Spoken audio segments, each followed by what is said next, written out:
This week was the Red Bull Homerun in Milton Keynes. It was a show run in their home city to celebrate the 2022 Drivers and Constructors Championships, but they also decided to get a few other motorsport friends out there to the show to help out. Now, I arrived early because I managed to twist a few arms to let me into the paddock to have a close look around all the cars before the show started. Both Max and Checo would be driving the Red Bull RB7s.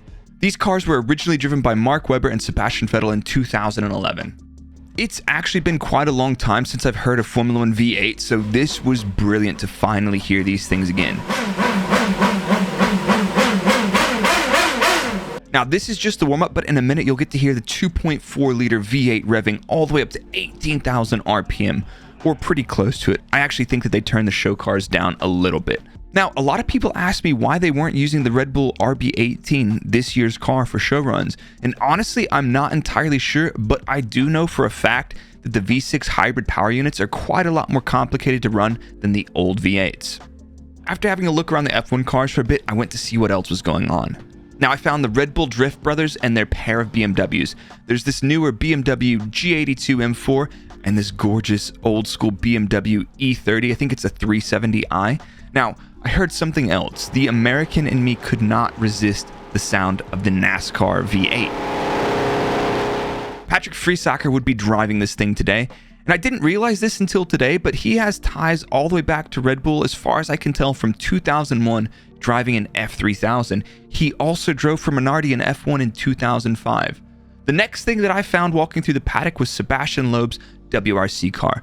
Now, the amount of wheel travel available on this thing is absolutely nuts. It may look small, but this machine was absolutely perfect for a show run around the narrow streets of Milton Keynes. There was also Connor Shanahan, an 18-year-old Red Bull drift guru from Cork, Ireland. His older brother's actually a little bit of a drift legend as well. I know I said this was the Red Bull show run, but these two absolutely stole the show. I mean, it's the Frauds Engine Mode 11 and our boy JSR Snakes. Aris Gibieza opened up the show run with some freestyle action on the motorcycle. Now, most of the cool stunts this guy did were at the end of the circuit away from me, but there's some stuff that this guy's doing that you shouldn't be able to do on a motorbike. Next up were the Drift Brothers, and these things were brilliant and loud. And honestly, I think I'm a little bit more fond of the old school E30 than the newer M4, but both of these things, the sound of them, just amazing. Now, probably the best place to be for this show run were the roundabout or the box at either end of the run, rather than where I was sitting on the straight, but it gets better, don't worry. Patrick Friesacher here with the brakes fully locked on the front, doing a burnout in front of me on the frozen streets of Milton Keynes. Oh yeah, most of these cars with passenger seats actually had some guests or VIPs in them. Imagine.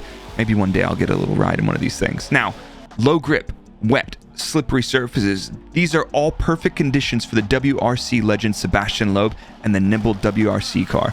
Now, most of the other drivers kind of eased into their show runs, but Loeb was out of the pits, absolutely flying, full throttle.